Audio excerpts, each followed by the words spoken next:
ما با همدیگر با یارو رفیق با همین بچه‌ها همین خیلی مسئولیت کردیم که کسی که همین سوره قرآن از سوره بسیار اذیت میکند ما 3 نبود مکافات با یکم جا میگرفتگی 500 سوم و دیم 300 سوم و سیم 200 سوم پدرکتیم داده میشود. ما همین آزمون را گذراندیم در بین خودمون جای یکم نصیب مهردی که 21 سوره و 3 خطایی گرفت با مبلغ 500 مکافات داده.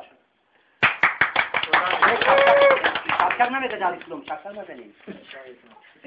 جای دیم نصیب لطفلا که 17 سوره 3 خطایی با مبلغ 300 سوم مکافات داده شد. جای سیم نوبتی اکای سمردی که با سوره 19 سوره و 18 خطایی جای دیم داده شد. سیم من خیلی کوشش میکنیم که همین بچه ها خطاگی رو اطلاع کنن و یعنی در همین آزمون اشتراک کنند.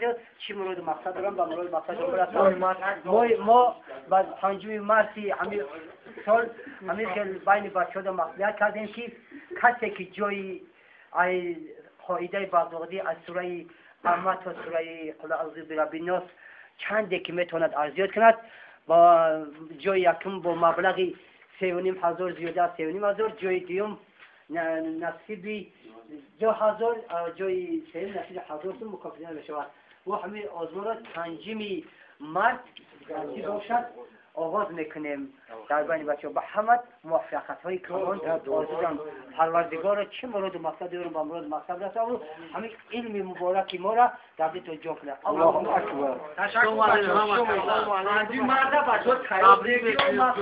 3,000 ایشون رو میگردن. ما نمی‌جاییم.